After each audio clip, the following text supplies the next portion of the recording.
Debate of 2024. Good evening. I'm David Muir, and thank you for joining us for tonight's ABC News presidential debate. We want to welcome viewers watching on ABC and around the world tonight. Vice President Kamala Harris and President Donald Trump are just moments away from taking the stage in this unprecedented race for president. And I'm Lindsay Davis. Tonight's meeting could be the most consequential event of their campaigns, with Election Day now less than 2 months away. For Vice President Kamala Harris, this is her first debate since President Biden withdrew from the race on July 21st. Of course, that decision followed his debate against President Donald Trump in June. Since then, this race has taken on an entirely new dynamic. And that brings us to the rules of tonight's debate. 90 minutes with 2 commercial breaks. No topics or questions have been shared with the campaigns. The candidates will have 2 minutes to answer questions, and this is the clock. That's what they'll be seeing. 2 minutes for rebuttals and 1 minute for follow-ups, clarifications, or responses. Their microphones will only be turned on when it's their turn to speak. No pre-written notes allowed. There is no audience here tonight in this hall at the National Constitution Center. This is an intimate setting for 2 candidates who have never met. President Trump won the coin toss. He chose to deliver the final closing statement of the evening. Vice President Harris selected the podium to the right. So let's now welcome the candidates to the stage. Vice President Kamala Harris and President Donald Trump.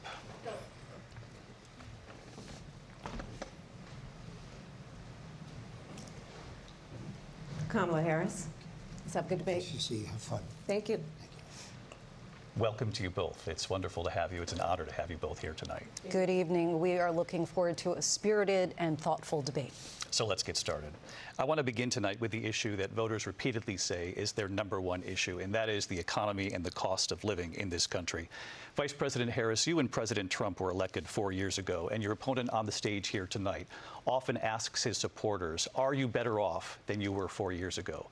When it comes to the economy, do you believe Americans are better off than they were 4 years ago?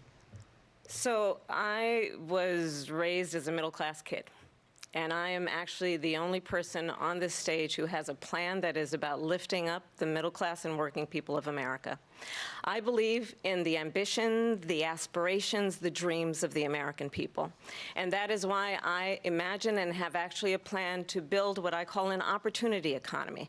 Because here's the thing. We know that we have a shortage of homes and housing, and the cost of housing is too expensive for far too many people. We know that young families need support to raise their children, and I intend on extending a tax cut for those families of $6,000, which is the largest child tax credit that we have given in a long time, so that those young families can afford to buy a crib, buy a car seat, buy clothes for their children. My passion, one of them, is small businesses. My mother raised my sister and me, but there was a woman who helped raise us. We call her our second mother. She was a small business owner. I love our small businesses. My plan is to give a $50,000 tax deduction to start up small businesses, knowing they are part of the backbone of America's economy. My opponent, on the other hand, his plan is to do what he has done before, which is to provide a tax cut for billionaires and big corporations, which will result in $5 trillion to America's deficit. My opponent has a plan that I call the Trump's sales tax, which would be a 20% tax on everyday goods that you rely on to get through the month. Economists have said that that Trump sales tax would actually result for middle-class families in about $4,000 more a year, because of his policies and his ideas about what should be the backs of middle-class people paying for tax cuts for billionaires. President Trump, I'll give you 2 minutes. First of all, I have no sales tax. That's an incorrect statement. She knows that. We're doing tariffs on other countries. Other countries are going to finally, after 75 years, pay us back for all that we've done for the world. And the tariff will be substantial in some cases. I took in billions and billions of dollars, as you know, from China. In fact, they never took the tariff off because there was so much money they can't. It would totally destroy everything that they've set out to do. They're taking in billions of dollars from China and other places. They've left the tariffs on. When I had tariffs, and yet I had no inflation. Look, we've had a terrible economy because inflation which is really known as a country buster. It breaks up countries. We have inflation like very few people have ever seen before, probably the worst in our nation's history.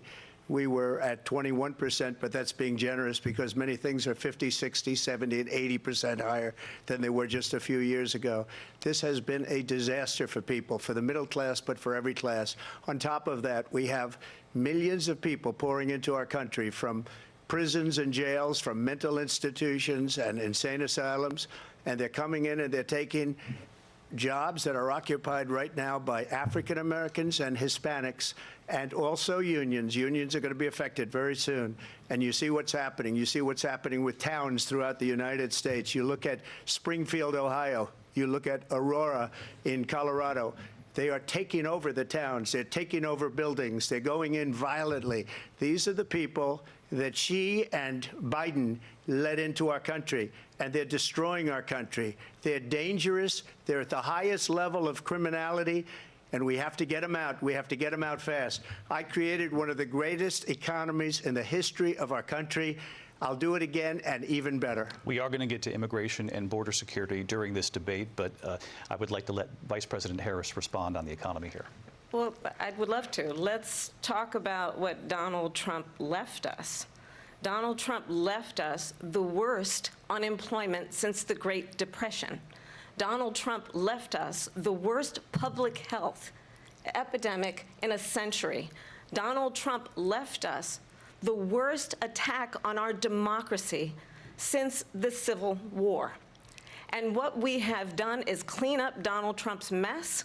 What we have done and what I intend to do is build on what we know are the aspirations and the hopes of the American people. But I'm going to tell you all in this debate tonight, you're going to hear from the same old tired playbook, a bunch of lies, grievances, and name-calling. What you're going to hear tonight is a detailed and dangerous plan called Project 2025 that the former president intends on implementing if he were elected again. I believe very strongly that the American people want a president who understands the importance of bringing us together, knowing we have so much more in common than what separates us, and I pledge to you to be a president for all Americans. President Trump will give you a minute here to respond. Number one, I have nothing to do, as you know, and as she knows better than anyone, I have nothing to do with Project 2025.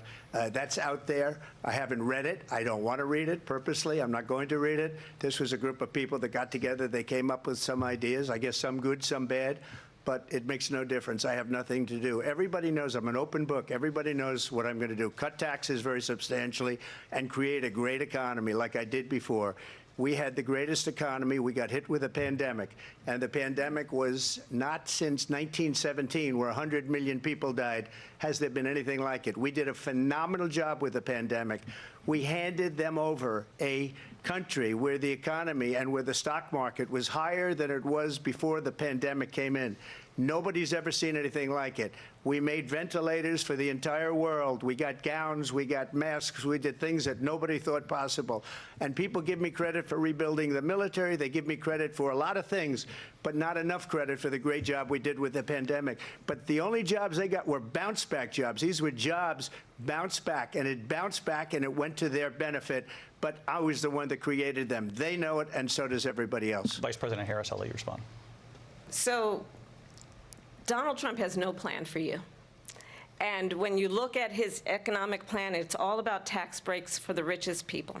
I am offering what I describe as an opportunity economy, and the best economists in our country, if not the world, have reviewed our relative plans for the future of America.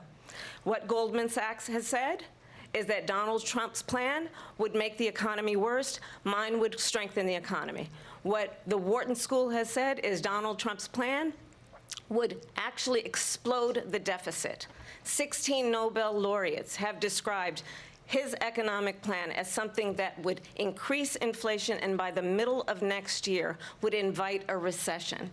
You just have to look at where we are and where we stand on the issues. And I'd invite you to know that Donald Trump actually has no plan for you because he is more interested in defending himself than he is in looking out for you. That's just a soundbite. They gave her that to say.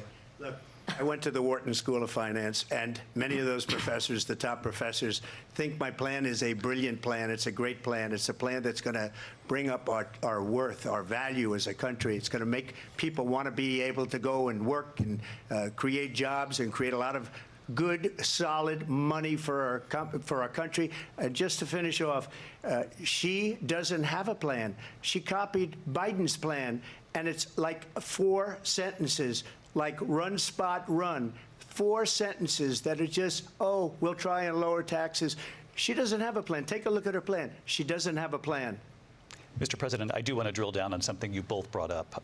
The Vice President brought up your tariffs. You responded, and let's drill down on this, because your plan is what she calls is essentially a national sales tax. Your proposal calls for tariffs, as you pointed out here, on foreign imports across the board. You recently said that you might double your plan, imposing tariffs up to 20% on goods coming into this country. As you know, many economists say that with tariffs at that level, costs are then passed on to the consumer.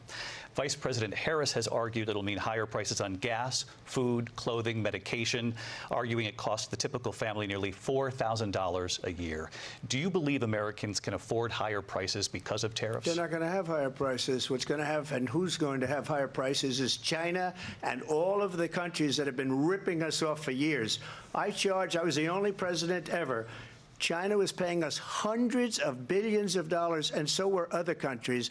And, you know, if she doesn't like them, they should have gone out and they should have immediately cut the tariffs. But those tariffs are there 3.5 years now under their administration.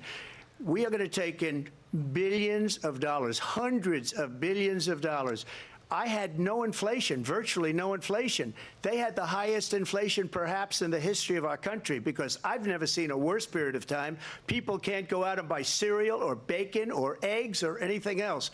The people of our country are absolutely dying with what they've done. They've destroyed the economy. And all you have to do is look at a poll. The polls say 80 and 85 and even 90% that the Trump economy was great, that their economy was terrible. Vice President Harris, I do want to ask for your response, and you heard what the president said there, because the Biden administration did keep a number of the Trump tariffs in place. So how do you respond?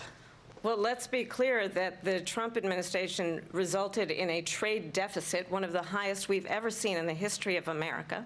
He invited trade wars. You want to talk about his deal with China? What he ended up doing is, under Donald Trump's presidency, he ended up selling American chips to China to help them improve and modernize their military, basically sold us out, when a policy about China should be in making sure the United States of America wins the competition for the 21st century, which means focusing on the details of what that requires, focusing on relationships with our allies, focusing on investing in American-based technology so that we win the race on AI, on quantum computing, focusing on what we need to do to support America's workforce so that we don't end up having, on the short end of the stick, in terms of workers' rights. But what Donald Trump did, let's talk about this, with COVID, is he actually thanked President Xi for what he did during COVID. Look at his tweet. "Thank you, President Xi," exclamation point, when we know that Xi was responsible for lacking and not giving us transparency about the origins of COVID.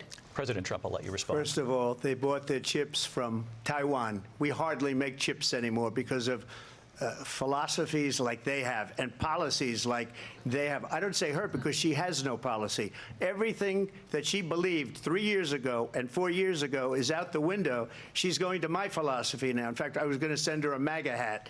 She's gone to my philosophy. But if she ever got elected, she'd change it. And it will be the end of our country. She's a Marxist. Everybody knows she's a Marxist. Her father's a Marxist professor in economics, and he taught her well.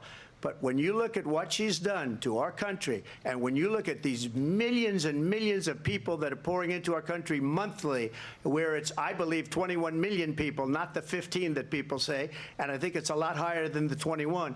That's bigger than New York State pouring in. And just look at what they're doing to our country. They're criminals. Many of these people coming in are criminals.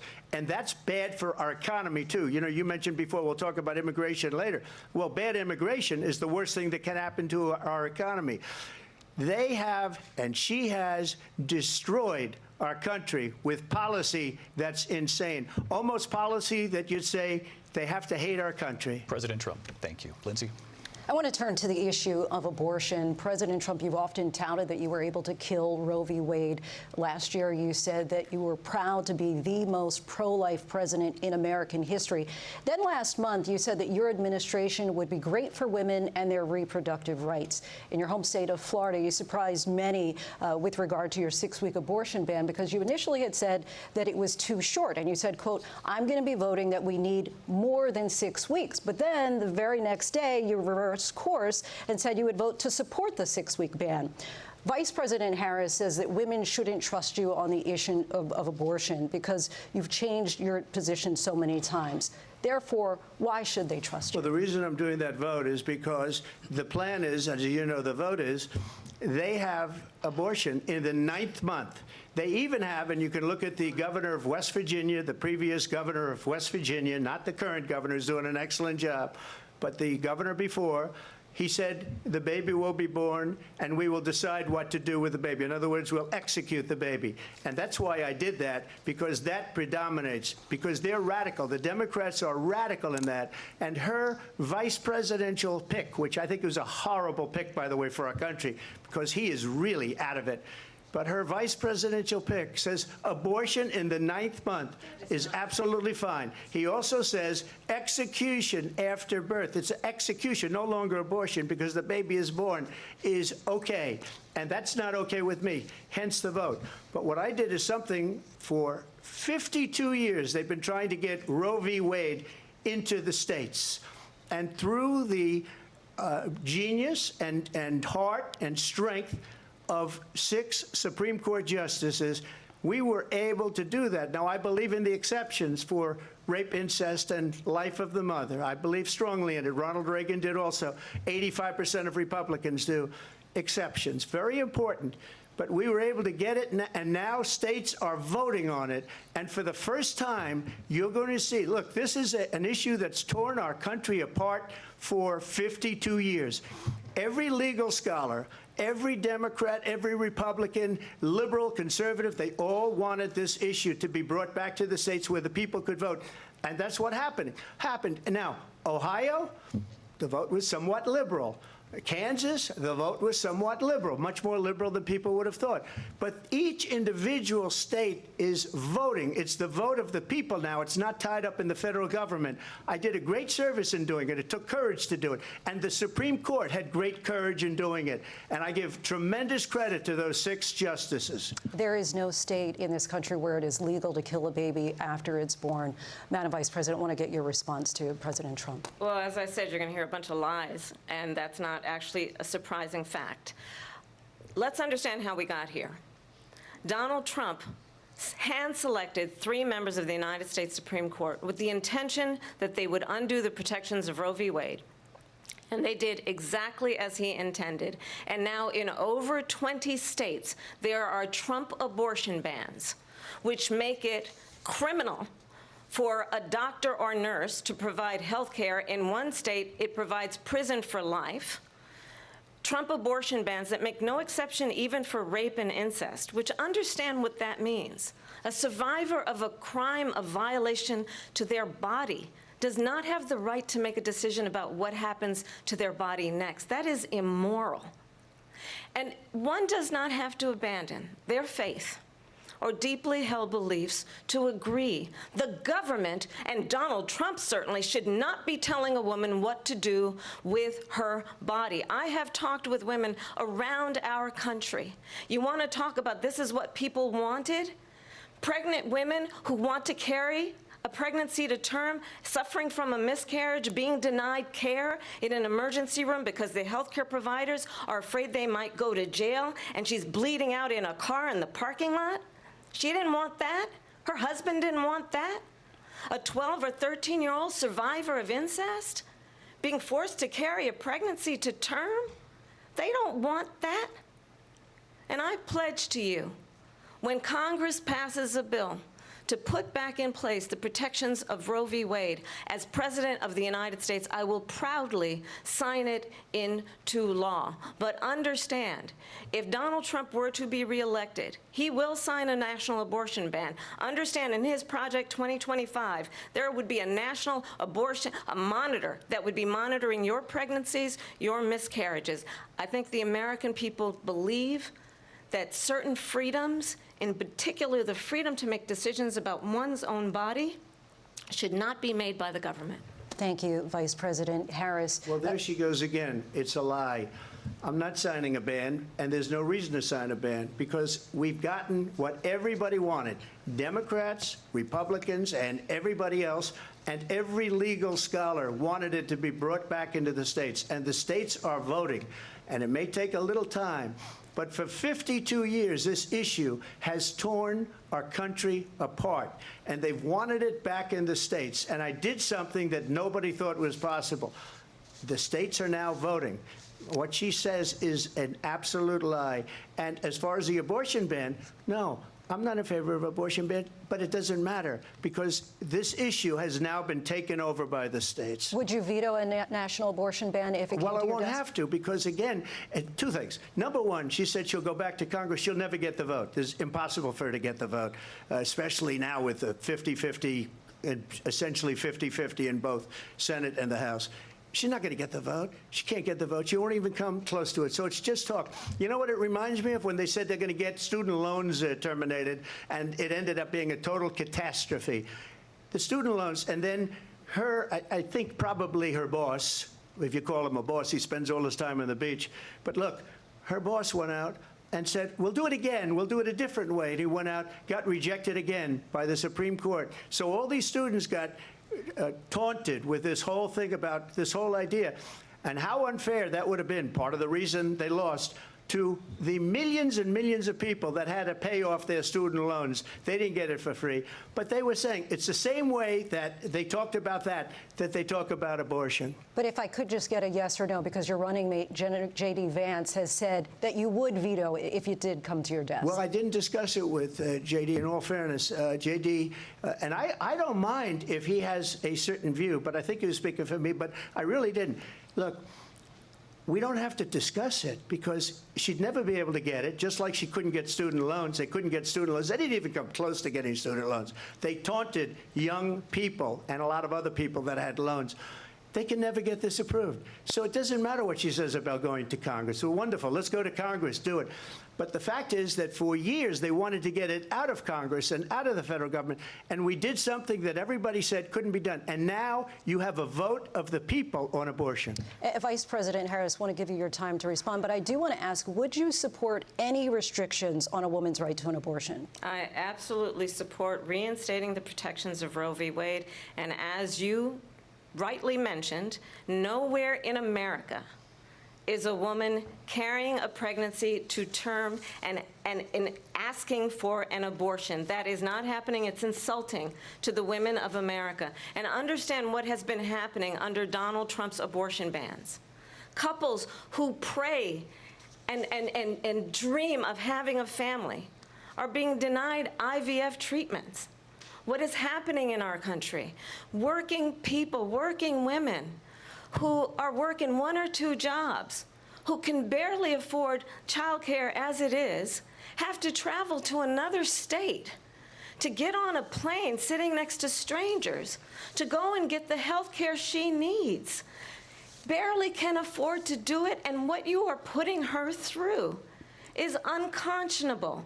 And the people of America have not, the majority of Americans believe in a woman's right to make decisions about her own body, and that is why in every state where this issue has been on the ballot, in red and blue states both, the people of America have voted for freedom.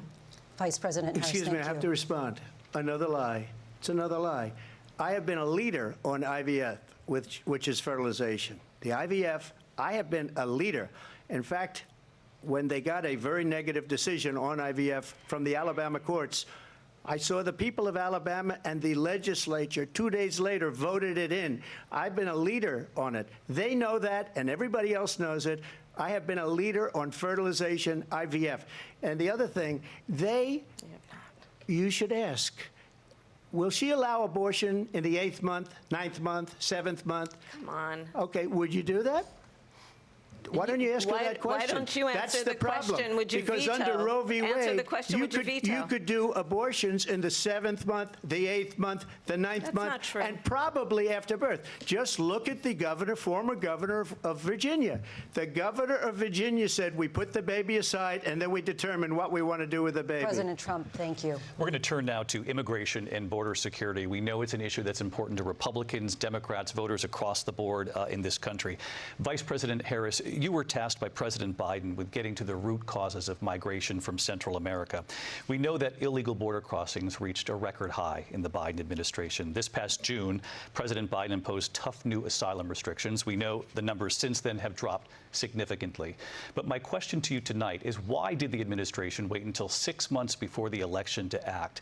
And would you have done anything differently from President Biden on this?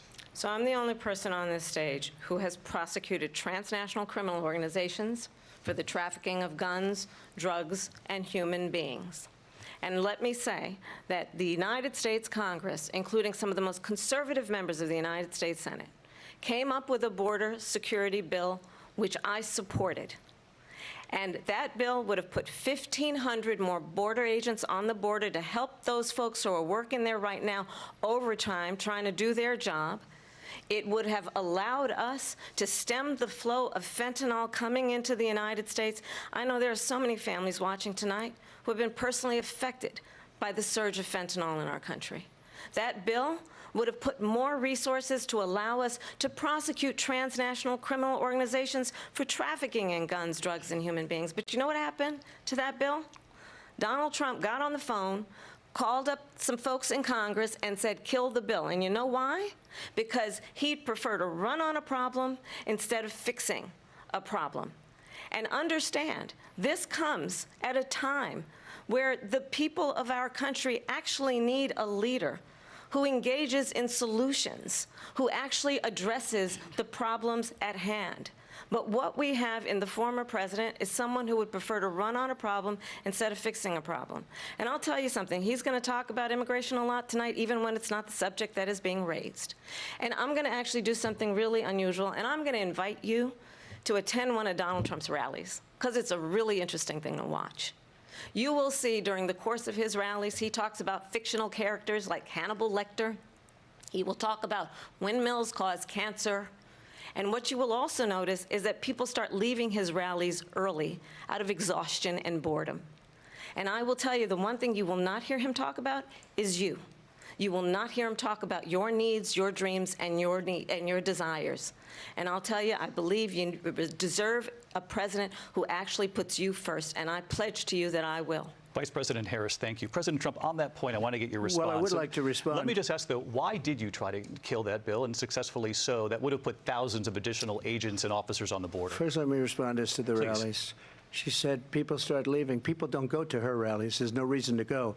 And the people that do go, she's bussing them in and paying them to be there, and then showing them in a different light. So she can't talk about that. People don't leave my rallies. We have the biggest rallies, the most incredible rallies in the history of politics. That's because people want to take their country back. Our country is being lost. We're a failing nation. And it happened 3.5 years ago. And what's going on here, you're going to end up in World War III, just to go into another subject. What they have done to our country by allowing these millions and millions of people to come into our country, and look at what's happening to the towns all over the United States. And a lot of towns don't want to talk. It's not going to be Aurora or Springfield. A lot of towns don't want to talk about it because they're so embarrassed by it. In Springfield, they're eating the dogs, the people that came in. They're eating the cats. They're eating the pets of the people that live there.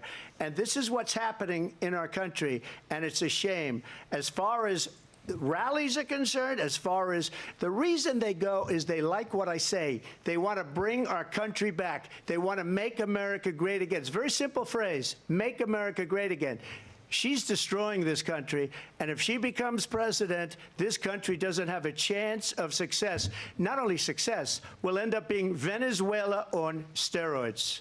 I just want to clarify here. You bring up Springfield, Ohio, and ABC News did reach out to the city manager there. He told us there have been no credible reports of specific claims of pets being harmed, injured, or abused by individuals within the immigrant community. Well, I've seen people on television. Let me just say here, this is the people on television say my dog was taken and used for food. So maybe he said that, and maybe that's a good thing to say for a city manager. I'm not taking this from television. But the people on television saying their manager. dog was eaten by the people that went there.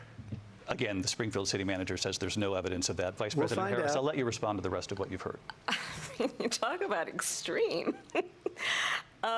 You know, this is, I think, one of the reasons why in this election I actually have the endorsement of 200 Republicans who have formally worked with President Bush, Mitt Romney, and John McCain, including the endorsement of former Vice President Dick Cheney and Congress member Liz Cheney. And if you want to really know the inside track on who the former president is, if he didn't make it clear already, just ask people who have worked with him. His former chief of staff, a four-star general, has said he has contempt for the Constitution of the United States. His former national security advisor has said he is dangerous and unfit.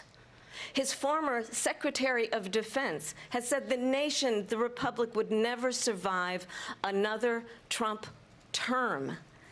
And when we listen to this kind of rhetoric, when the issues that affect the American people are not being addressed, I think the choice is clear in this election. President Trump, I'll give you a quick minute to respond here. Thank you, because when I hear that, see, I'm a different kind of a person. I fired most of those people. Not so graciously. They did bad things or a bad job. I fired them. They never fired one person. They didn't fire anybody having to do with Afghanistan and the Taliban and the 13 people who's were just killed, viciously and violently killed. And I got to know the parents and the family. They didn't fire. They should have fired all those generals, all those top people, because that was one of the most incompetently handled situations anybody has ever seen. So when somebody does a bad job, I fire him. And you take a guy like Esper. He was no good. I fired him. So he writes a book. Another one writes a book. Because with me, they can write books. With nobody else can they. But they have done such a poor job, and they never fire anybody. Look at the economy. Look at the inflation. They didn't fire any of their economists. They have the same people. That's a good way not to have books written about you. But just to finish, I got more votes than any Republican in history by far. In fact, I got more votes than any president, sitting president, in history by far. Let me continue on immigration. It was what you wanted to talk about earlier, so let's get back to your deportation proposal that the vice president has reacted to as well. President Trump, you call this the largest domestic deportation operation in the history of our country. You say you would use the National Guard. You say if things get out of control, you'd have no problem using the U.S. military. Police, yes. You also said you would use local police. How would you deport 11 million undocumented immigrants? I know you believe that number is much higher. Take us through this. What does this look like? Will authorities be going door to door in this country? Yeah, it is much higher because of them. They allowed criminals, many, many millions of criminals. They allowed terrorists. They allowed common street criminals. They allowed people to come in, drug dealers, to come into our country, and they're now in the United States and told by their countries like Venezuela, don't ever come back or we're going to kill you. Do you know that crime in Venezuela and crime in countries all over the world is way down? You know why? Because they've taken their criminals off the street and they've given them to her to put into our country. And this will be one of the greatest mistakes in history for them to allow. And I think they probably did it because they think they're going to get votes, but it's not worth it because they're destroying the fabric of our country by what they've done. There's never been anything done like this at all. They've destroyed the fabric of our country. Millions of people let in. And all over the world, crime is down. All over the world except here. Crime here is up and through the roof. Despite their fraudulent statements that they made, crime in this country is through the roof. And we have a new form of crime. It's called migrant crime. And it's happening at levels that nobody thought possible. President Trump, as you know, the FBI says overall violent crime is actually coming down in this country. But Vice Excuse me, President the Harris, FBI they were defrauding statements. They didn't include the worst cities. They didn't include the cities with the worst crime. It was a fraud. Just like their number of 818,000 jobs that they said they created turned out to be a fraud. President Trump, thank you. I'll let you respond, Vice President Harris. Well, I think this is so rich, coming from someone who has been prosecuted for national security crimes, economic crimes, election interference, has been found liable for sexual assault, and his next big court appearance is in November at his own criminal sentencing. And let's be clear where each person stands on the issue of what is important about respect for the rule of law and respect for law enforcement. The former vice president called for defunding federal law enforcement, 45,000 agents, get this, on the day after he was arraigned on 34 felony counts. So let's talk about what is important in this race. It is important that we move forward, that we turn the page on this same old tired rhetoric and address the needs of the American people, address what we need to do about the housing shortage, which I have a plan for, address what we must do to support our small businesses, address bringing down the price of groceries. But frankly, the American people are exhausted with this same old tired playbook. Vice President Harris, thank you. Excuse me. Every one of those cases was started by them against their political opponent. And I'm winning most of them, and I will win the rest on appeal. And you saw that with the decision that came down just recently from the Supreme Court. I'm winning most of them. But those are cases, it's called weaponization. Never happened in this country. They weaponized the Justice Department. Every one of those cases was involved with the DOJ, from Atlanta and Fani Willis to the Attorney General of New York and the DA in New York. Every one of those cases. And then they say, oh, he's a criminal. They're the ones that made them go after me. By the way, Joe Biden was found essentially guilty on the documents case. And what happened in my documents case? They said, oh, that's the toughest of them all. A complete and total victory. 2 months ago, it was thrown out. It's weaponization, and they used it, and it's never happened in this country. They used it to try and win an election. They're fake cases. President Trump, thank you. A really quick response here, Vice President Harris, on this notion of weaponization of the Justice Department. Well, let's talk about extreme and understand the context in which this election in 2024 is taking place. The United States Supreme Court recently ruled that the former president would essentially be immune from any misconduct if he were to enter the White House again. Understand, this is someone who has openly said he would terminate, I'm quoting, terminate the Constitution of the United States, that he would weaponize the Department of Justice against his political enemies. Someone who has openly expressed disdain for members of our military. Understand what it would mean if Donald Trump were back in the White House with no guardrails, because certainly we know now the court won't stop him. We know J.D. Vance is not going to stop him. It's up to the American people Vice President to stop Harris, him. thank you. Lindsay? Vice President Harris, in your last run for president. This is the one that weaponized, not me. She weaponized. I probably took a bullet to the head because of the things that they say about me. They talk about democracy. I'm a threat to democracy. They're the threat to democracy with a fake Russia investigation we do have a lot that went nowhere. We have a lot to get to. Lindsay? Vice President Harris, in your last run for president, you said you wanted to ban fracking. Now you don't. You wanted mandatory government buyback programs for assault weapons. Now your campaign says you don't. You supported decriminalizing border crossings. Now you're taking a harder line. I know you say that your values have not changed. So then why have so many of your policy positions changed? So my values have not changed, and I'm going to discuss every one of at least every point that you've made. But in particular, let's talk about fracking, because we're here in Pennsylvania. I made that very clear in 2020. I will not ban fracking. I have not banned fracking as Vice President of the United States, and in fact, I was the tie-breaking vote on the Inflation Reduction Act, which opened new leases for fracking. My position is that we have got to invest in diverse sources of energy so we reduce our reliance on foreign oil. We have had the largest increase in domestic oil production in history because of an approach that recognizes that we cannot over-rely on foreign oil. As it relates to my values, let me tell you, I grew up a middle-class kid raised by a hardworking mother who worked and saved and was able to buy our first home when I was a teenager. The values I bring to the importance of home ownership, knowing not everybody got handed $400 million on a silver platter and then filed bankruptcy 6 times, is a value that I bring to my work to say we are going to work with the private sector and home builders to increase 3 million homes, increase by 3 million homes by the end of my first term. My work that is related to having a friend when I was in high school who was sexually assaulted by her stepfather.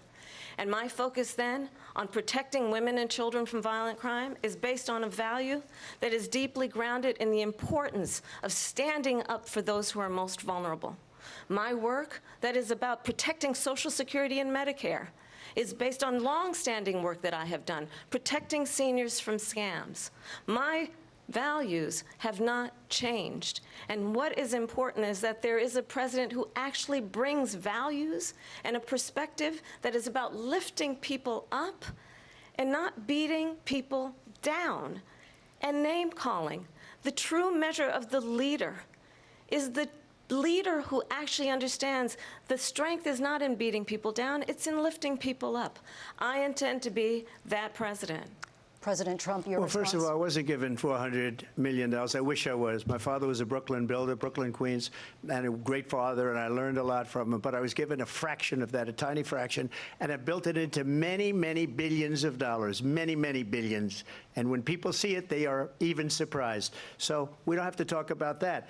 Fracking, she's been against it for 12 years. Defund the police, she's been against that forever. She gave all that stuff up very wrongly, very horribly, and everybody's laughing at it, okay? They're all laughing at it. She gave up at least 12 and probably 14 or 15 different policies. Like, she was big on defund the police. In Minnesota, she went out, wait a minute, I'm talking now, if you don't mind, please.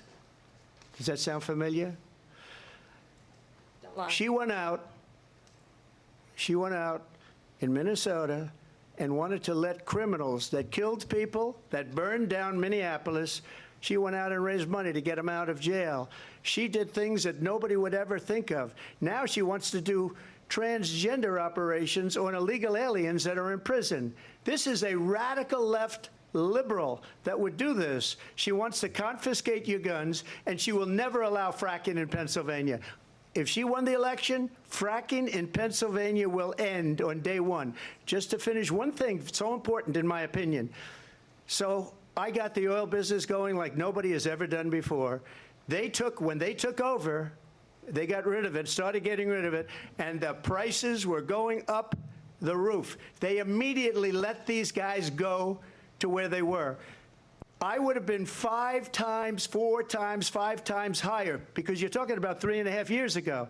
They got it up to where I was because they had no choice, because the prices of energy were quadrupling and doubling. You saw what happened to gasoline. So they said, let's go back to Trump.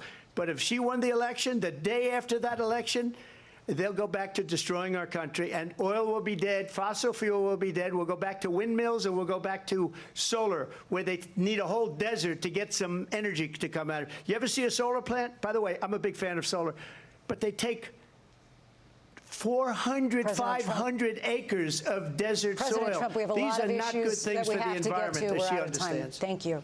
Lindsay, thank you. We have an election in just 56 days. And I want to talk about the peaceful transfer of power, which, of course, we all know is a cornerstone of our democracy, and the role of a president in a moment of crisis. Mr. President, on January 6th, you told your supporters to march to the Capitol. You said you would be right there with them. The country and the world saw what played out at the Capitol that day, the officers coming under attack.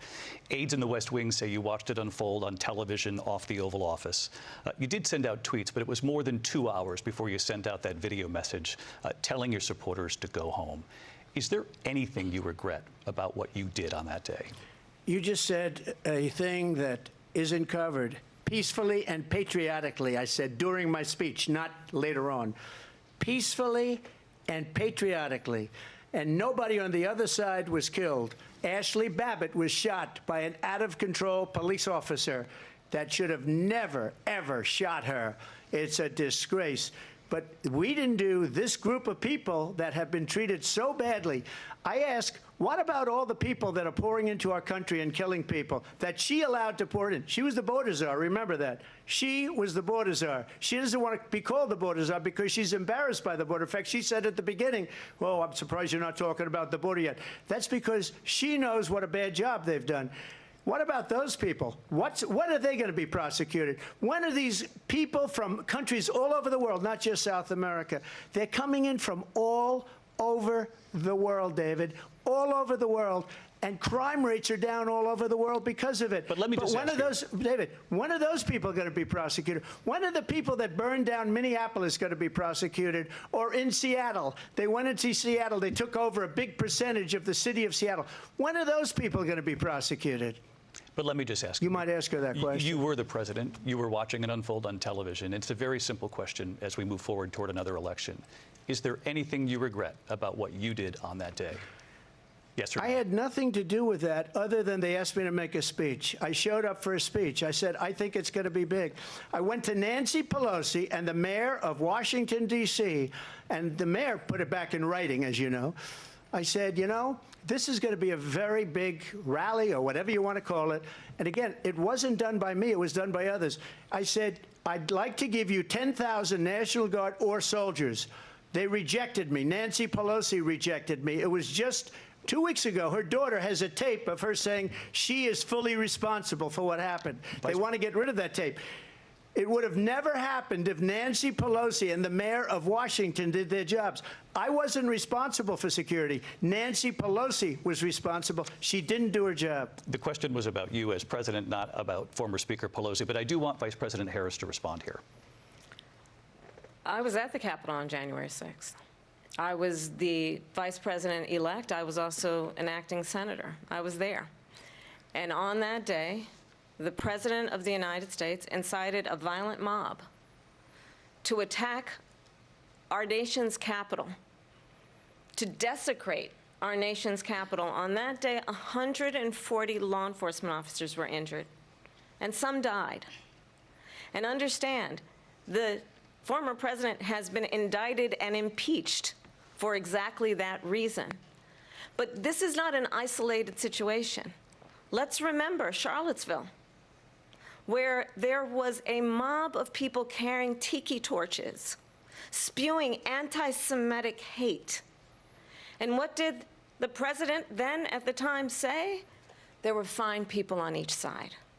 Let's remember that when it came to the Proud Boys, a militia, the president said, the former president said, stand back and stand by.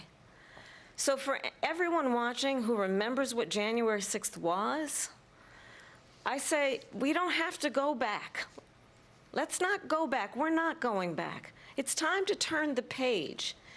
And if that was a bridge too far for you, well, there is a place in our campaign for you to stand for country, to stand for our democracy, to stand for rule of law, and to end the chaos, and to end the approach that is about attacking the foundations of our democracy because you don't like the outcome. And be clear on that point.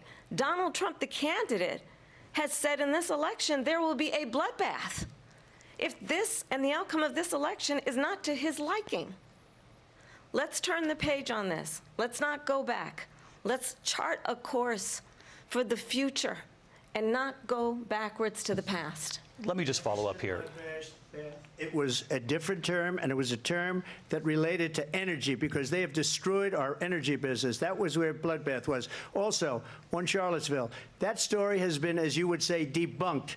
Laura Ingraham, Sean Hannity, Jesse, all of these people, they covered it. If they go an extra sentence, they will see it was perfect. It was debunked in almost every newspaper, but they still bring it up, just like they bring 2025 up. They bring all of this stuff up. I ask you this. You talk about the Capitol. Why are we allowing these millions of people to come through on the southern border? How come she's not doing anything? And I'll tell you what I would do, and I would be very proud to do it. I would say we would both leave this debate right now. I'd like to see her go down to Washington, D.C. during this debate, because we're wasting a lot of time. Go down to, because she's been so bad, it's so ridiculous.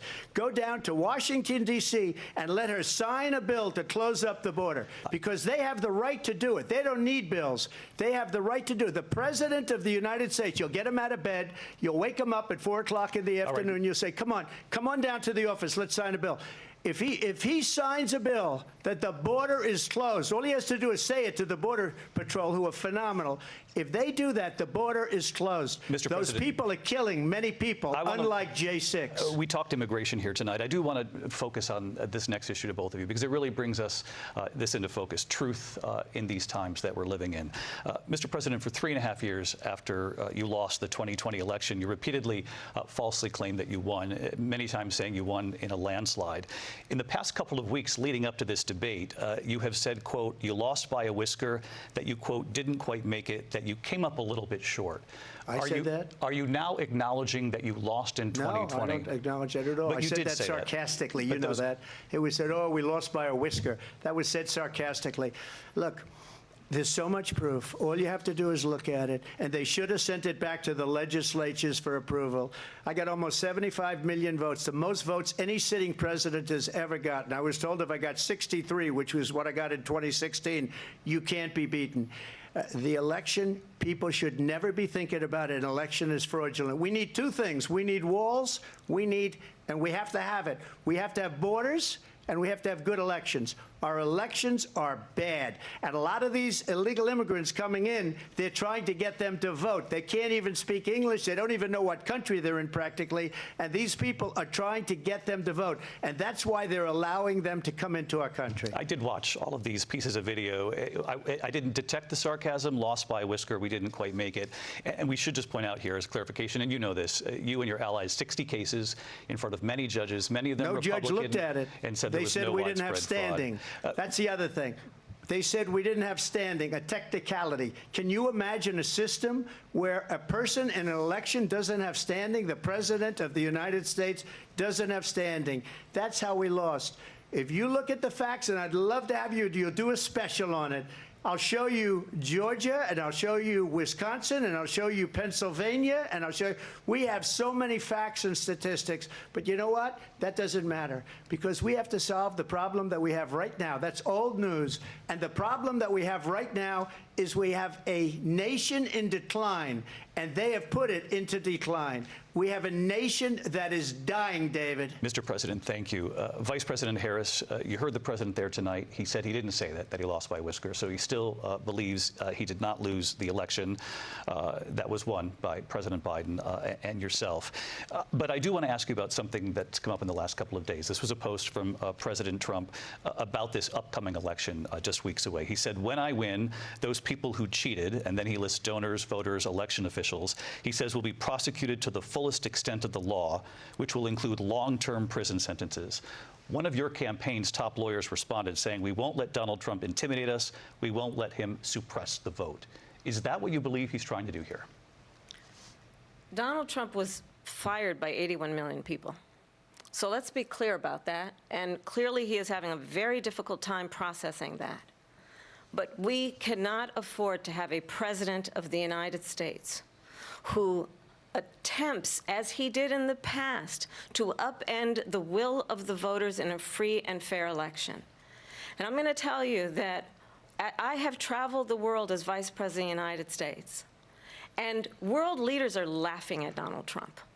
I have talked with military leaders, some of whom worked with you, and they say you're a disgrace. And when you then talk in this way in a presidential debate and deny what over and over again are court cases you have lost because you did, in fact, lose that election, it leads one to believe that perhaps we do not have in the candidate to my right the temperament or the ability to not be confused about fact. That's deeply troubling, and the American people deserve better. I'll give you 1 minute to respond, Mr. President. Let me just tell you about world leaders. Viktor Orban, one of the most respected men, they call him a strong man. He's a tough person, smart. Prime Minister of Hungary. They said, why is the whole world blowing up? 3 years ago it wasn't. Why is it blowing up? He said, because you need Trump back as president. They were afraid of him. China was afraid, and I don't like to use the word afraid, but I'm just quoting him. China was afraid of him. North Korea was afraid of him. Look at what's going on with North Korea, by the way. He said Russia was afraid of him. I ended the Nord Stream 2 pipeline, and Biden put it back on day one, but he ended the XL pipeline. The XL pipeline in our country, he ended that. But he let the Russians build a pipeline going all over Europe and heading into Germany, the biggest pipeline in the world.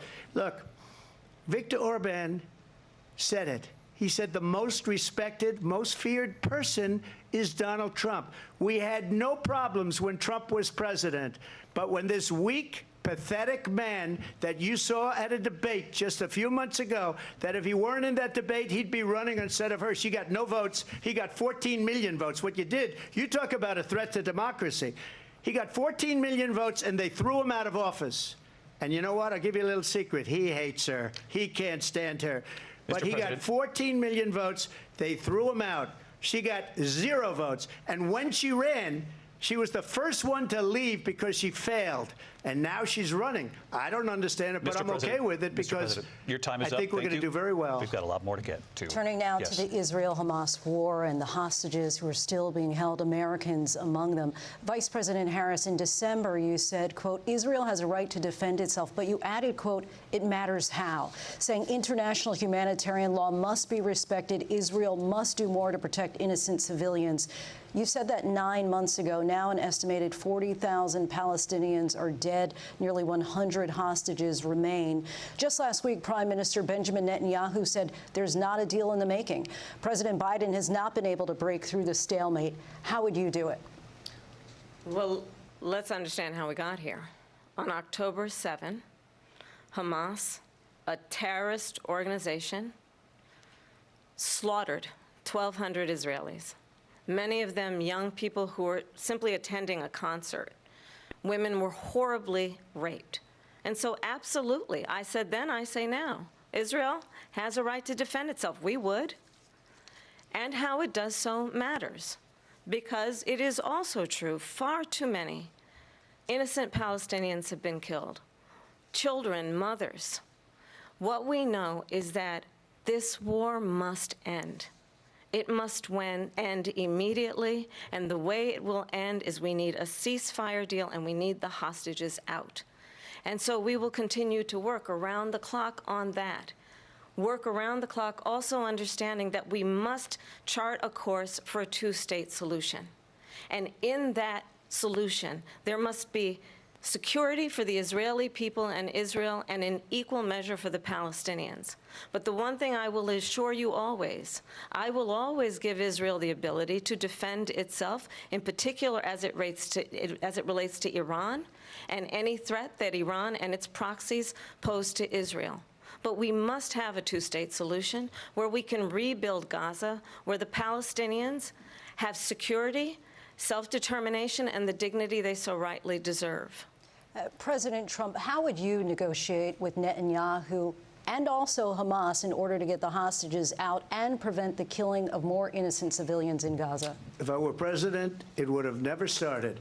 If I were president, Russia would have never, ever, I know Putin very well, he would have never, and there was no threat of it either, by the way, for 4 years, have gone into Ukraine and killed millions of people when you add it up, far worse than people understand what's going on over there. But when she mentions about Israel, all of a sudden, She hates Israel. She wouldn't even meet with Netanyahu when he went to Congress to make a very important speech. She refused to be there because she was at a sorority party of hers. She wanted to go to the sorority party. She hates Israel. If she's president, I believe that Israel will not exist within 2 years from now. And I've been pretty good at predictions, and I hope I'm wrong about that one. She hates Israel. At the same time, in her own way, she hates the Arab population, because the whole place is going to get blown up. Arabs, Jewish people, Israel will be gone. It would have never happened. Iran was broke under Donald Trump. Now Iran has $300 billion because they took off all the sanctions that I had. Iran had no money for Hamas or Hezbollah or any of the 28 different spheres of terror, and they are spheres of terror, horrible terror. They had no money. It was a big story, and you know it. You covered it very well, actually. They had no money for terror. They were broke. Now they're a rich nation, and now what they're doing is they're spreading that money around. Look at what's happening with the Houthis and Yemen. Look at what's going on in the Middle East. This would have never happened. I will get that settled and fast, and I'll get the war with Ukraine and Russia ended. If I'm president-elect, I'll get it done before even becoming president. Vice President Harris, he says you hate Israel. That's absolutely not true. I have my entire career and life supported Israel and the Israeli people. He knows that.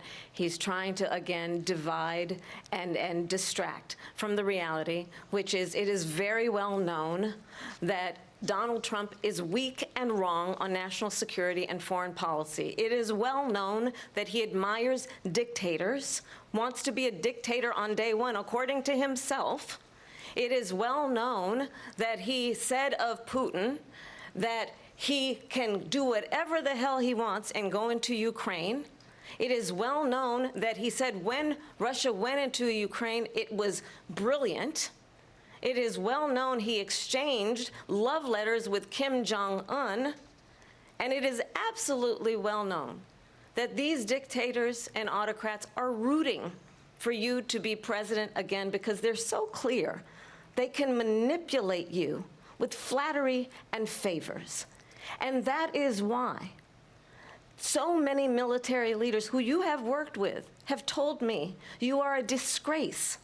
That is why we understand that we have to have a president who is not consistently weak and wrong on national security, including the importance of upholding and respecting in highest regard our military. Vice President Harris, thank you. They're the ones, and she's the one that caused it, that's weak on national security by allowing every nation last month for the year, 168 different countries sending people into our country. Their crime rates are way down. Putin endorsed her last week, said, I hope she wins. And I think he meant it, because what he's gotten away with is absolutely incredible. It wouldn't have happened with me. The leaders of other countries think that they're weak and incompetent, and they are. They're grossly incompetent. And I just ask one question. Why does Biden go in and kill the Keystone Pipeline and approve the single biggest deal that Russia's ever made, Nord Stream 2, the biggest pipeline anywhere in the world going to Germany and all over Europe? Because they're weak and they're ineffective. And Biden, by the way, President gets paid Trump, a lot of money. Thank you. We have a lot of issues to get to. We'll be right back with much more of this historic ABC News presidential debate from the National Constitution Center right here in Philadelphia. Back in a moment.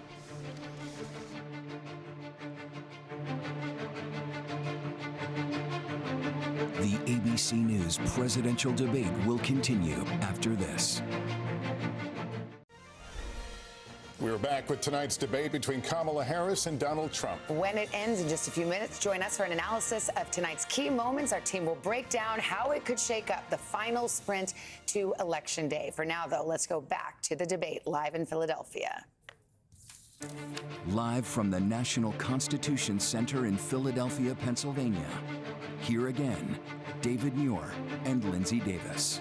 Welcome back to this historic ABC News presidential debate tonight. We're going to continue here, and I want to turn to the war in Ukraine. We're now 2.5 years into this conflict. Mr. President, it has been the position of the Biden administration that we must defend Ukraine from Russia, from Vladimir Putin, to defend their sovereignty, their democracy, that it's in America's best interest to do so, arguing that if Putin wins, he may be emboldened to move even further into other countries. You have said you would solve this war in 24 hours. You said so just before the break tonight. How exactly would you do that? And I want to ask you a very simple question tonight. Do you want Ukraine to win this war? I want the war to stop. I want to save lives that are being uselessly, people being killed by the millions. It's the millions. It's so much worse than the numbers that you're getting, which are fake numbers.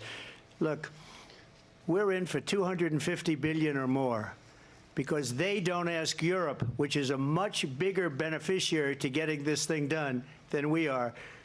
They're in for $150 billion less because Biden and you don't have the courage to ask Europe like I did with NATO. They paid billions and billions, hundreds of billions of dollars when I said, either you pay up or we're not going to protect you anymore. So that's maybe one of the reasons they don't like me as much as they like weak people. But you take a look at what's happening. We're in for 250 to 275 billion. They're into 100 to 150. They should be forced to equalize. With that being said, I want to get the war settled. I know Zelensky very well, and I know Putin very well. I have a good relationship, and they respect your president, okay? They respect me. They don't respect Biden. How would you respect him? Why? For what reason? He hasn't even made a phone call in 2 years to Putin, hasn't spoken to anybody.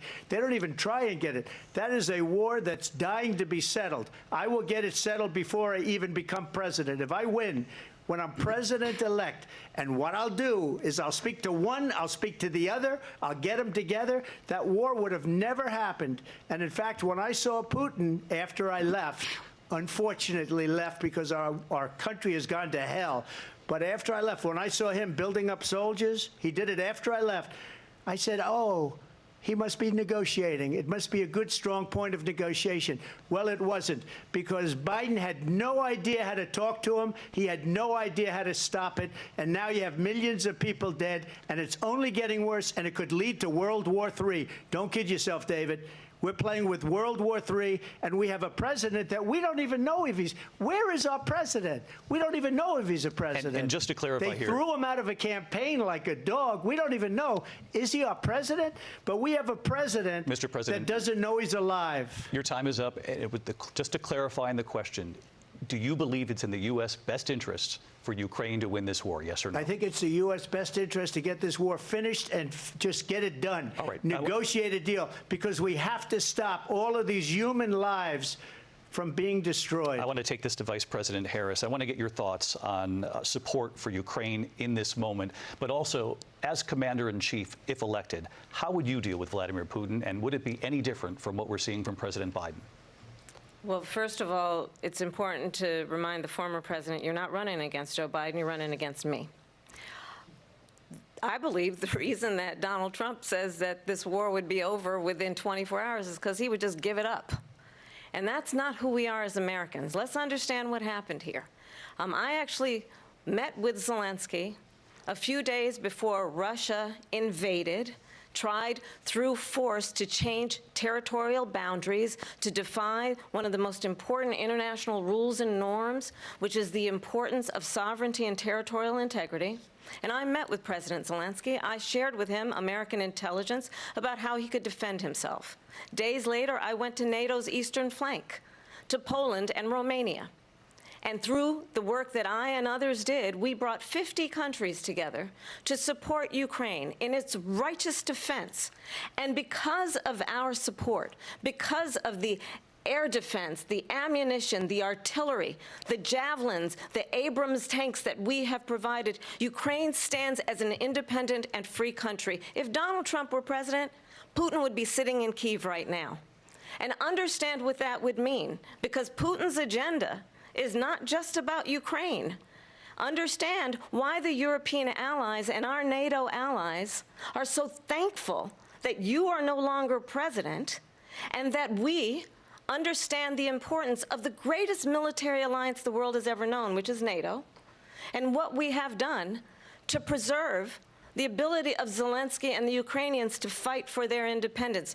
Otherwise, Putin would be sitting in Kyiv with his eyes on the rest of Europe, starting with Poland. And why don't you tell the 800,000 Polish Americans right here in Pennsylvania how quickly you would give up for the sake of favor and what you think is a friendship with what is known to be a dictator who would eat you for lunch.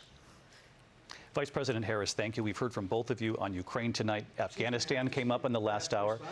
I wanted her to respond to something you said earlier, and please, I'll give you a minute here. Putin would be sitting in Moscow, and he wouldn't have lost 300,000 men and women, but he would have been sitting in Moscow. Quiet, please. He would have been sitting in Moscow much happier than he is right now. But eventually, you know, he's got a thing that other people don't have. He's got nuclear weapons. They don't ever talk about that. He's got nuclear weapons. Nobody ever thinks about that. And eventually, maybe he'll use them, and maybe he hasn't been that threatening. But he does have that, something we don't even like to talk about. Nobody likes to talk about it. But just so you understand, they sent her to negotiate peace before this war started.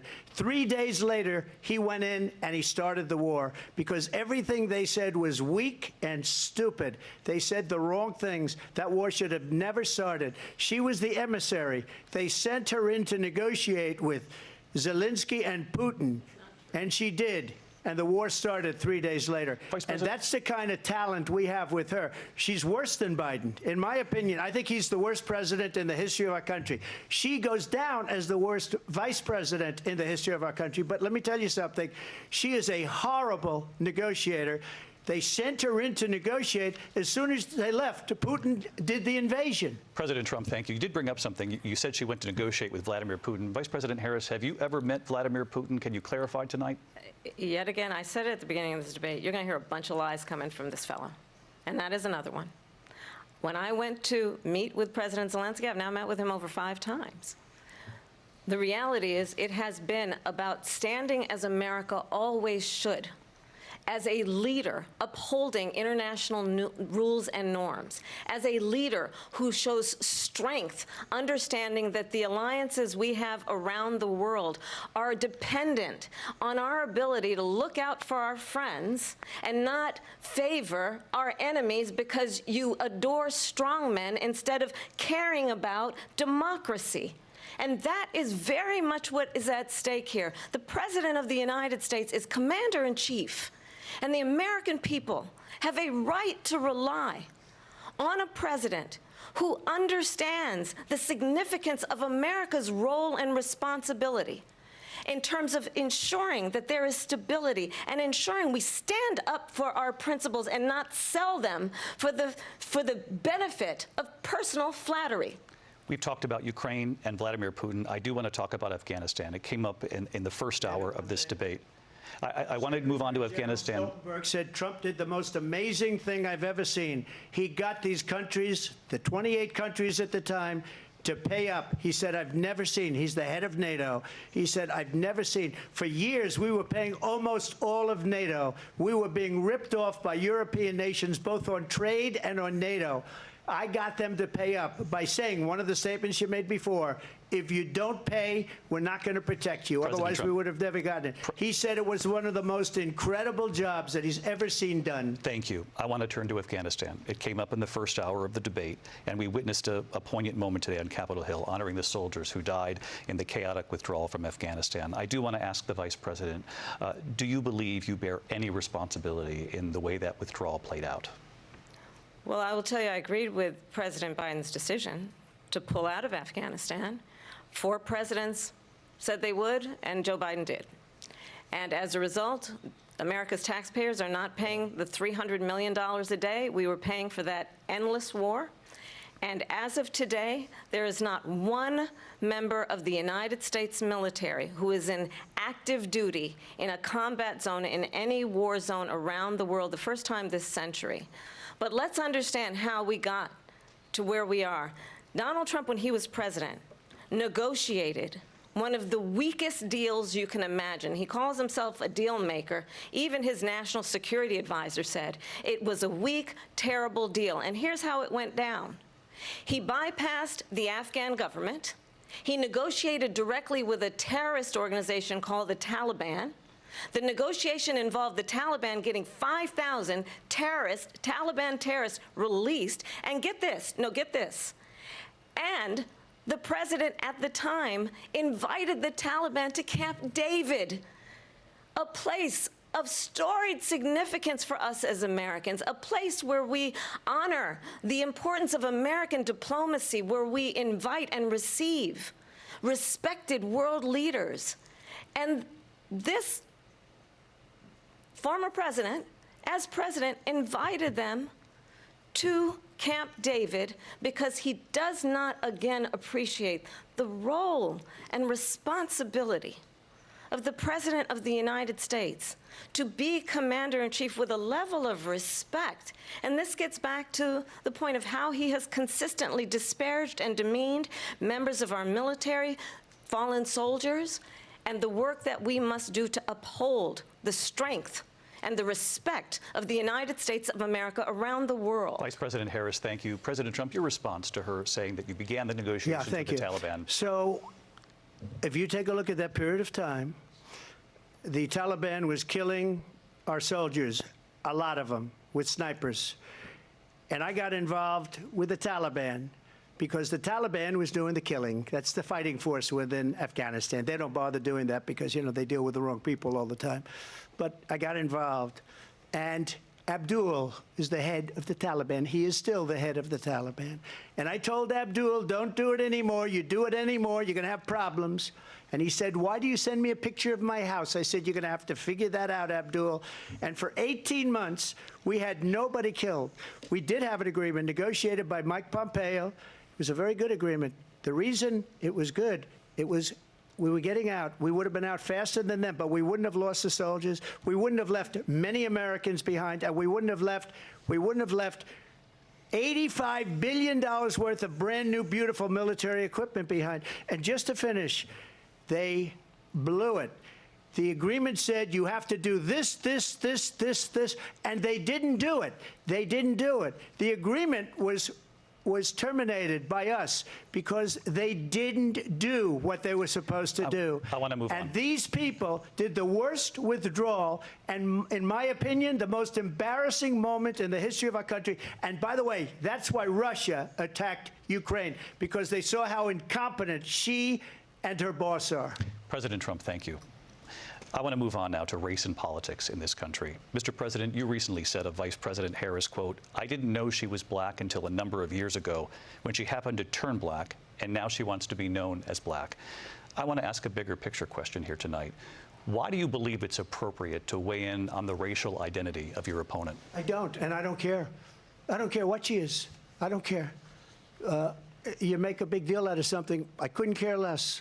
Whatever she wants to be is okay with me. But those were your words, so I'm asking. I don't know. I mean, all I can say is I read where she was not black, that she put out, and I'll say that. And then I read that she was black, and that's okay. Either one was okay with me. That's up to her. That's up to her. Vice President Harris, your thoughts on this? I think it's, I mean, honestly, I think it's a tragedy that we have someone who wants to be president who has consistently, over the course of his career, attempted to use race to divide the American people. You know, I do believe that the vast majority of us know that we have so much more in common than what separates us, and we don't want this kind of approach that is just constantly trying to divide us, and especially by race. And let's remember how Donald Trump started. He was land, he owned buildings, and he was investigated because he refused to rent property to black families. Let's remember, this is the same individual who took out a full-page ad in the New York Times calling for the execution of 5 young black and Latino boys who were innocent, the Central Park 5. Took out a full-page ad calling for their execution. This is the same individual who spread birther lies about the first black president of the United States. And I think the American people want better than that. want better than this. Want someone who understands, as I do, I travel our country. We see in each other a friend. We see in each other a neighbor. We don't want a leader who is constantly trying to have Americans point their fingers at each other. I meet with people all the time who tell me, can we please just have discourse about how we're going to invest in the aspirations and the ambitions and the dreams of the American people? Knowing that regardless of people's color or the language their grandmother speaks, we all have the same dreams and aspirations and want a president who invests in those, not in hate and division. Vice President Harris, thank you. Lindsay? President Trump, this is now your third time. This is the most divisive presidency in the history of our country. There's never been anything like it. They're destroying our country, and they come up with things like what she just said. Going back many, many years, when a lot of people, including Mayor Bloomberg, agreed with me on the Central Park Five, they admitted, they said, they pled guilty. And I said, well, if they pled guilty, they badly hurt a person, killed a person ultimately. And if they pled guilty, then they pled, we're not guilty. But this is a person that has to stretch back years, 40, 50 years ago, because there's nothing now. I built one of the greatest economies in the history of the world, and I'm going to build it again. It's going to be bigger, better, and stronger. But they're destroying our economy. They have no idea what a good economy is. Their oil policies, every single policy. And remember this, she is Biden. You know, she's trying to get away from Biden. I don't know the gentleman, she says. She is Biden.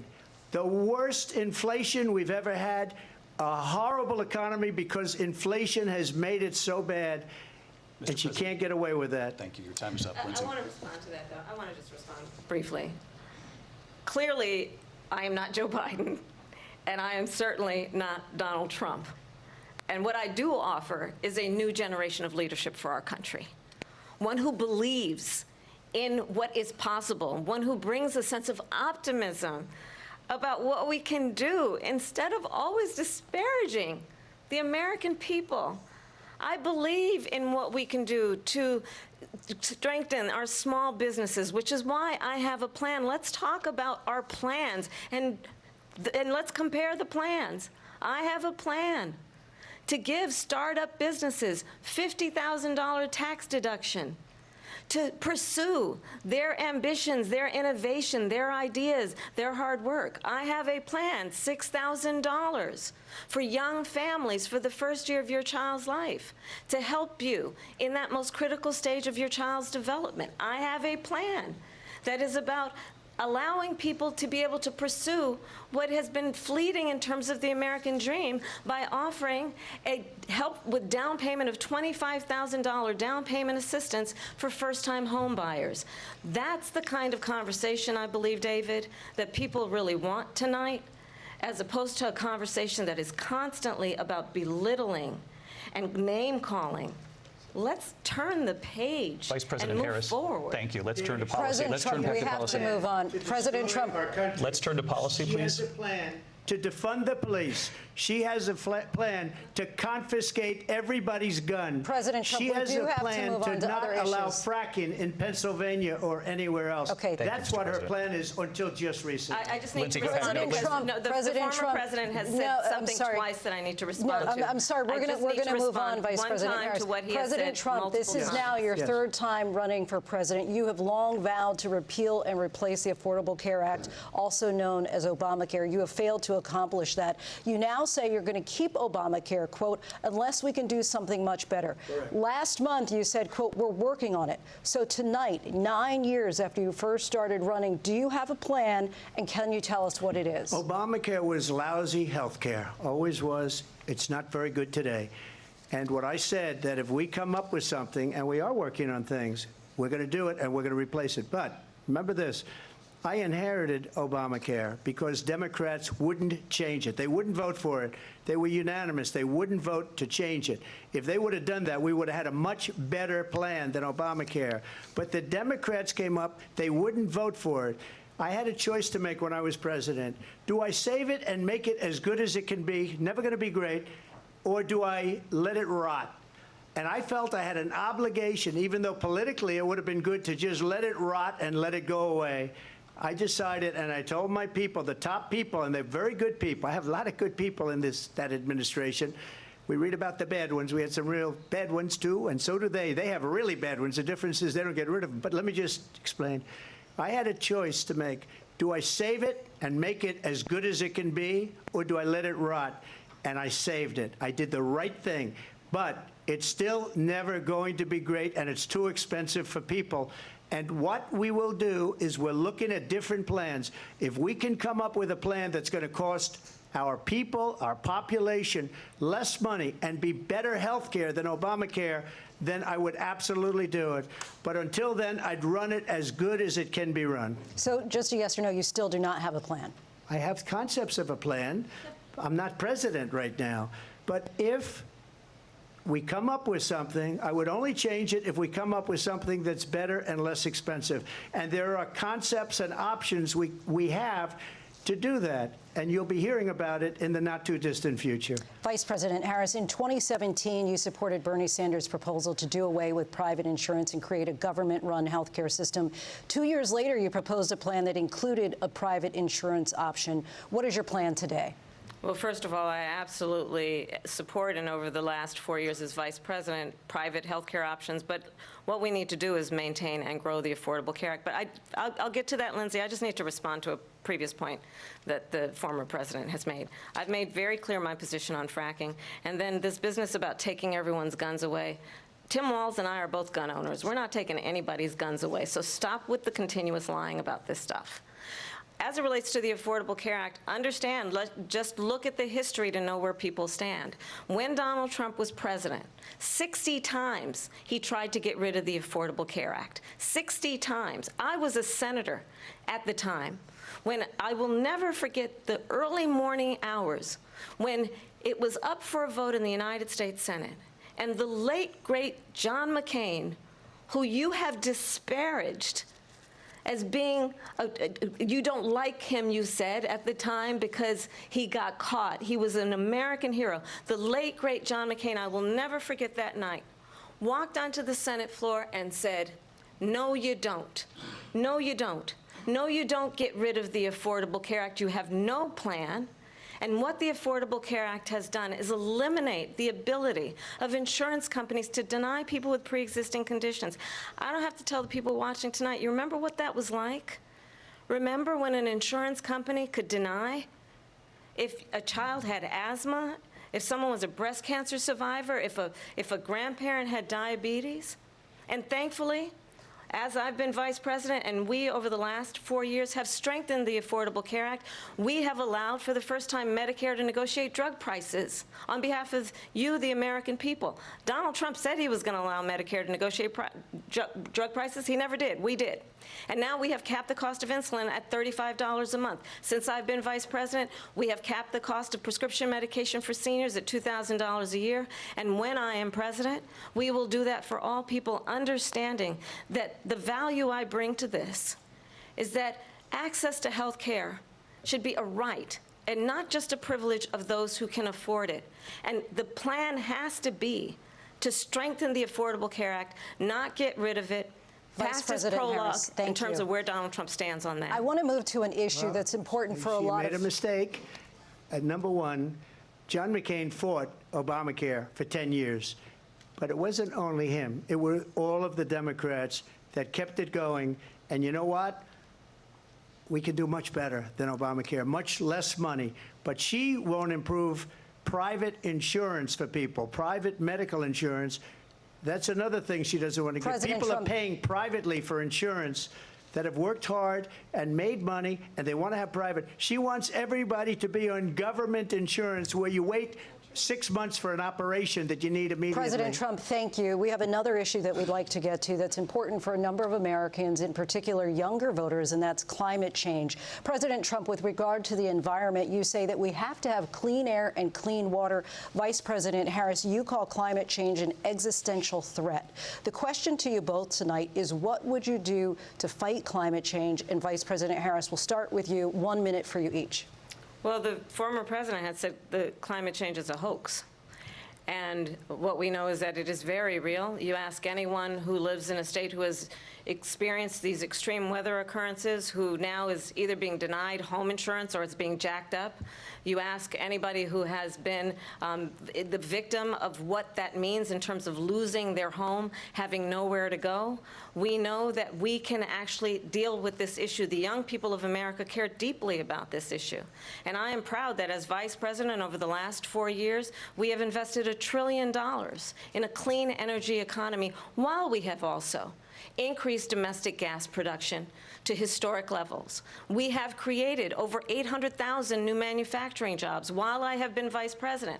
We have invested in clean energy to the point that we are opening up factories around the world. Donald Trump said he was going to create manufacturing jobs. He lost manufacturing jobs.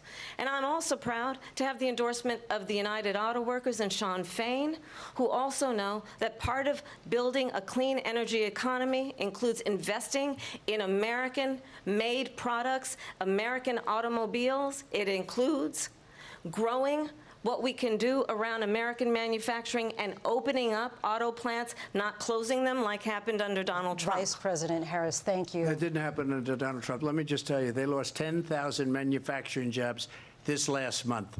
It's going, they're all leaving.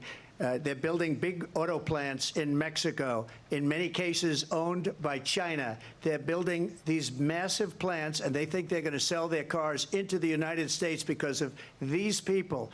What they have given to China is unbelievable. But we're not going to let that. We'll put tariffs on those cars so they can't come into our country, because they will kill the United Auto Workers and any auto worker, whether it's in Detroit or South Carolina or any other place. What they've done to business and manufacturing in this country is horrible. We have nothing because they refuse. You know, Biden doesn't go after people because supposedly China paid him millions of dollars. He's afraid to do it. Between him and his son, they get all this money from Ukraine. They get all this money from all of these different countries. And then you wonder, why is he so loyal to this one, that one, Ukraine, China? Why is he? Why did he get $3.5 million from the mayor of Moscow's wife? Why did she pay him $3.5 million? This is a crooked administration, and they're selling our country down the tubes. President Trump, thank you. Thank you. We'll be right back with closing statements from both of our candidates. An historic night, this ABC News presidential debate from Philadelphia. Back in a moment.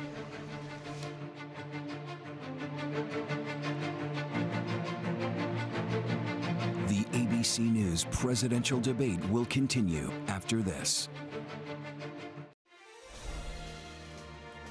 We're back with tonight's debate between Kamala Harris and Donald Trump. And when it ends, please join us for analysis of tonight's key moments. Our team will break it down. As we enter the final sprint to Election Day, we'll go back to the debate and closing statements.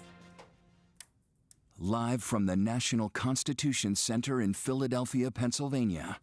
Here again, David Muir and Lindsay Davis. Welcome back tonight. The time has come for closing statements. And Vice President Harris, we begin with you. So I think you've heard tonight two very different visions for our country. One that is focused on the future, and the other that is focused on the past, and an attempt to take us backward. But we're not going back. And I do believe that the American people know we all have so much more in common than what separates us, and we can chart a new way forward. And a vision of that includes having a plan, understanding the aspirations, the dreams, the hopes, the ambition of the American people, which is why I intend to create an opportunity economy, investing in small businesses, in new families, in what we can do around protecting seniors, what we can do that is about giving hardworking folks a break and bringing down the cost of living. I believe in what we can do together that is about sustaining America's standing in the world and ensuring that we have the respect that we so rightly deserve, including respecting our military and ensuring we have the most lethal fighting force in the world. I will be a president that will protect our fundamental rights and freedoms, including the right of a woman to make decisions about her own body and not have her government tell her what to do.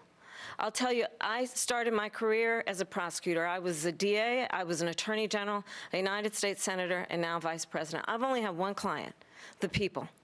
And I'll tell you, as a prosecutor, I never asked a victim or a witness, are you a Republican or a Democrat? The only thing I ever asked them, are you okay? And that's the kind of president we need right now. Someone who cares about you and is not putting themselves first. I intend to be a president for all Americans and focus on what we can do over the next 10 and 20 years to build back up our country by investing right now in you, the American people. Vice President Harris, thank you. President Trump?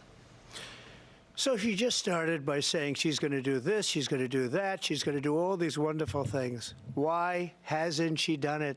She's been there for 3.5 years. They've had 3.5 years to fix the border. They've had 3.5 years to create jobs and all the things we talked about. Why hasn't she done it? She should leave right now, go down to that beautiful White House, go to the Capitol, get everyone together and do the things you want to do, but you haven't done it, and you won't do it because you believe in things that the American people don't believe in. You believe in things like we're not going to frack. We're not going to take fossil fuel. We're not going to do things that are going to make this country strong, whether you like it or not. Germany tried that, and within 1 year, they were back to building normal energy plants. We're not ready for it. We can't sacrifice our country for the sake of bad vision. But I just ask one simple question. Why didn't she do it? We're a failing nation. We're a nation that's in serious decline. We're being laughed at all over the world. All over the world, they're laughed. I know the leaders very well. They're coming to see me. They call me. We're laughed at all over the world. They don't understand what happened to us as a nation. We're not a leader. We don't have any idea what's going on. We have wars going on in the Middle East. We have wars going on with Russia and Ukraine. We're going to end up in a third world war, and it'll be a war like no other because of nuclear weapons, the power of weaponry. I rebuilt our entire military. She gave a lot of it away to the Taliban. She gave it to Afghanistan. What these people have done to our country, and maybe toughest of all, is allowing millions of people to come into our country. Many of them are criminals, and they're destroying our country. The worst president, the worst vice president in the history of our country. President Trump, thank you. And that is our ABC News presidential debate from here in Philadelphia at the National Constitution Center. I'm Lindsay Davis. And I'm David Muir. Thank you for watching here in the U.S. and all over the world, and from all of us here at ABC News. Good night.